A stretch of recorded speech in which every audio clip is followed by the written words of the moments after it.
안녕하세요, 펜돌입니다. 최근 업비트의 상장 폐지 경고 소식으로 인해 암호화폐 시장 이대로 망하는 거 아니냐는 걱정을 하셨을 텐데요. 일단 국내 시장의 경우 상황이 좋지 않은 모습을 보여주고 있긴 하지만 글로벌 암호화폐 시장은 전혀 문제가 없고 오히려 호재가 나아지고 있는 상황입니다. 제가 가장 우려되는 부분은 지금 암호화폐 시장이 장기적으로 더 상승할 수 있는 좋은 소식이 나와줬음에도 불구하고 업비트의 소식만 보고 암호화폐 시장을 아예 떠나서 조만간 찾아올 상승장에 수익을 보지 못하는 아쉬운 상황이 나올까 걱정이 되는데요. 오늘 영상을 통해 여러분들이 알고 계셔야 되는 중요한 소식에 대해 알려드릴 예정이니까 오늘 영상도 꼭 끝까지 보시고 투자 결정에 올바른 선택하시길 바랍니다.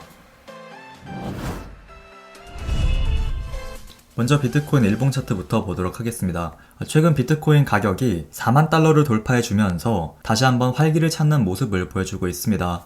하지만 장기 상승 추세가 이어지기 위해선 월봉 차트로 봤을 때 6월달 캔들이 핑크색 선인 5일 이평선을 돌파 마감해주는 것이 가장 중요하고 그 이후 5일 이평선의 가격대인 46,000달러를 지지받는 모습이 나와주어야 중장기 상승을 기대해볼 수 있겠다라고 말씀드릴 수 있습니다. 그래서 일단 장기 상승 추세로 전환되기 전까진 단기 투자로 접근하실 것을 추천드리고요. 투자 전략은 최근에 계속해서 알려드렸던 것처럼 38,000달러 이하의 가격대에서 매집 완료하시고 목표가 46,000달러, 손절가 33,500달러로 가져가시길 바랍니다. 최근 매수 구간보다 더 상승이 나와주었기 때문에 홀딩 포지션 유지하시면 되고요. 목표가 46,000달러까지 기다려보실 것을 추천드립니다. 그리고 지난번에도 알려드렸지만 일단 여러분들이 46,000달러 부근에 매도하셔야 되는 게 저항을 받고 다시 40,000달러대로 하락이 나올 수 있기 때문에 일단 이 자리에 수익 실현해서 현금 비중 늘리시고 46,000달러를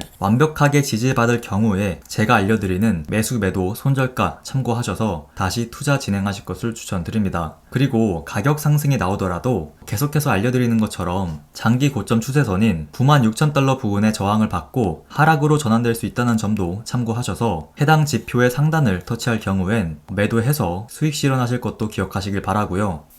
그리고 상단 터치 후 하락으로 전환이 돼서 해당 지표의 하단 부근으로 내려온다 하더라도 저점은 계속해서 올라주고 있기 때문에 2023년 이후에는 비트코인 가격이 23,000달러 밑으로는 하락할 가능성이 굉장히 낮고 하락한다 하더라도 이전처럼 빠른 반등이 나올 것이라는 점 참고하셔서 2022년 혹은 2023년에 비트코인 가격이 2만에서 3만 달러대로 하락한다면 그때는 강력한 매집 구간이다 라고 판단을 해서 해당 자리에서는 장기 투자 목적으로 꾸준히 매집하실 것을 추천드립니다. 이렇게 비트코인 가격은 장기적으로도 고점이 올라가고 저점도 오르는 아주 좋은 흐름이 예상이 되지만 국내 암호화폐 시장의 상황은 좋아 보이지 않는데요. 최근 업비트는 국내에서 발행된 25개의 김치코인들을 유의 종목으로 지정하고 상장 폐지에 대한 경고를 했습니다. 유의 종목으로 지정한 이유에 대해선 팀 역량 및 사업, 정보 공개 및 커뮤니케이션 등 내부 기준에 미달되었다는 이유로 상장 폐지에 대한 경고를 한 것인데요. 사실 지금 업계에서는 업비트가 이렇게 대규모 상장 폐지를 진행하려 하는 이유는 바로 K뱅크나 농협 등 시중은행에게 좋은 평가를 받기 위함이라는 얘기가 나와주고 있습니다. 이게 무슨 말이냐면 은행권이 암호화폐 거래소와 실명인증 계좌를 제휴할 때 거래소가 취급하는 암호화폐, 일명 잡코인이 너무 많으면 감점을 주겠다는 소식이 나오게 되면서 거래소는 김치코인을 상장 폐지하는 것이다 라고 해석을 하면서 거래소에 대한 비판도 나와주고 있는데요. 정확한 상패 여부에 대해선 이번 주 금요일이나 다음 주 중으로 알 수 있을 것으로 판단이 됩니다. 물론 시세 조작을 하거나 불법 다단계식으로 판매한 코인의 경우 유의 종목으로 지정을 하거나 상장 폐지하는 것은 당연한 일입니다. 하지만 정확하게 공개하지 않은 내부 기준 미달이라는 사유로 상장 폐지에 대한 경고를 하는 것은 갑질 논란이 될 뿐만 아니라 투자자들로부터 신뢰를 잃을 수도 있는 행동이었다라고 보여지는데요. 업비트가 어떤 계획을 갖고 있는 것인지는 모르겠지만 앞으로는 좀 더 신중한 모습을 보여줄 필요가 있다고 생각이 들고 투자자분들도 예전에 제가 말씀드린 것처럼 코인 투자를 하실 때 투자금 중 절반은 비트코인과 이더리움에 투자하시고 나머지 알트코인에는 5에서 10% 비율로 분산 투자하실 것을 추천드립니다. 이렇게 지금 국내 코인 시장은 좋지 않은 모습을 보여주고 있긴 하지만 글로벌 암호화폐 시장의 모습은 오히려 좋은 소식들이 많이 나와주고 있는데요.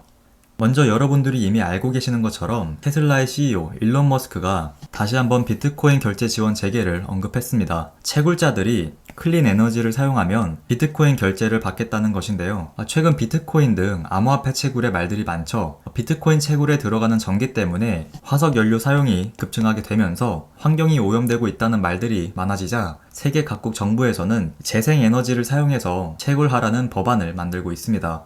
최근 비트코인을 법정 통화로 인정한 엘살바도르에서도 화산 지열을 이용해서 비트코인 채굴에 나서겠다고 밝히기도 했는데요. 지금 이렇게 암호화폐 채굴로 인한 환경 문제는 조금씩 해결되어 가고 있기 때문에 더 이상 걱정하지 않으셔도 된다고 말씀드릴 수 있고, 지금 또 호재라고 볼 수 있는 부분은 비트코인이 4년 만에 시스템 업그레이드가 예정되어 있다는 것입니다. 전 세계 채굴업자들이 비트코인 네트워크를 개선하는 템루트에 동의하면서 올해 11월부터 업그레이드가 시작될 예정이라고 하는데요. 사실 이 템루트라는 아이디어는 2018년 1월에 등장했고 2020년 10월에 본격적인 논의가 시작되면서 최근 채굴업자들의 동의로 인해 올해 11월부터 업그레이드가 된다고 합니다. 그렇다면 업그레이드가 진행이 된다면 무엇이 달라지는지 궁금하실 텐데요. 이 업그레이드의 핵심 포인트는 거래의 보안성과 효율성 증진입니다. 특히 스마트 컨트랙트를 업그레이드하는 것에 중점을 두고 있는데요.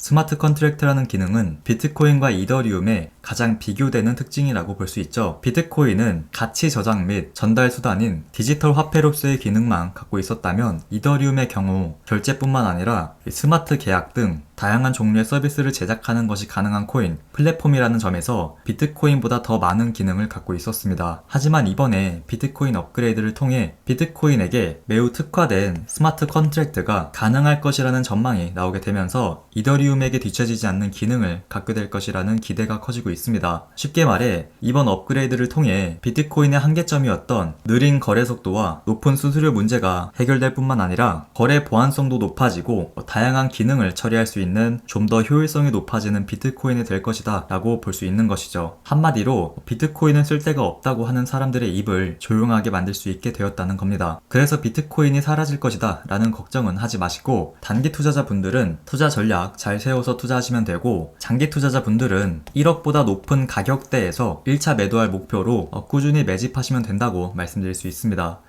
그리고 가끔 투자자분들께서 비트코인 가격이 하락하면 비트코인을 욕하는 경우가 있는데요. 하락할 때마다 비트코인을 욕하고 망한다고 하는 사람들의 특징은 투자를 하긴 하지만 본인이 장기 투자를 목적으로 투자를 한 것인지 단기 투자를 목표로 투자를 한 것인지 제대로 정하지 않았기 때문입니다. 단기 투자자들의 경우 짧은 손절 라인을 잡고 투자를 하기 때문에 가격이 하락해도 큰 손실을 피할 수 있습니다. 이미 본인이 손절할 각오가 되어 있기 때문에 단기 투자 목적으로 투자를 진행한 것이죠. 그리고 장기 투자자들의 경우에도 장기적 관점으로 꾸준히 분할 매수를 하기 때문에 가격 하락은 오히려 싸게 살 수 있는 기회라는 점에서 가격 하락에 욕할 이유가 없습니다. 하지만 가격 하락에 욕하는 사람들은 본인이 장기 투자인지 단기 투자인지 구분하지 않고 무조건 큰 돈을 벌겠다는 욕심으로 투자를 했기 때문입니다. 주식과 부동산, 코인 등 모든 투자는 손실 위험이 따르기 때문에 단기 투자자들의 경우 손절 라인이 굉장히 중요하고, 장기 투자자들의 경우엔 장기적으로 큰 상승이 가능한 종목인지 자세한 공부와 연구가 중요합니다. 그래서 여러분들이 투자를 하실 때 어떤 목적을 갖고 투자를 하는 것인지 정확하게 결정한 뒤에 투자하시길 바라고요. 장기 투자도 하고 싶고 단기 투자도 하고 싶으신 분들은 절반은 장기적인 목적으로 보유하시고 절반은 단기 목적으로 접근하셔서 다양한 전략으로 접근해 보실 것을 추천드립니다. 오늘 제가 준비한 소식은 여기까지고요. 오늘 영상이 도움이 되셨다면 좋아요, 구독 한 번씩 부탁드립니다. 지금까지 펜두리였습니다. 감사합니다.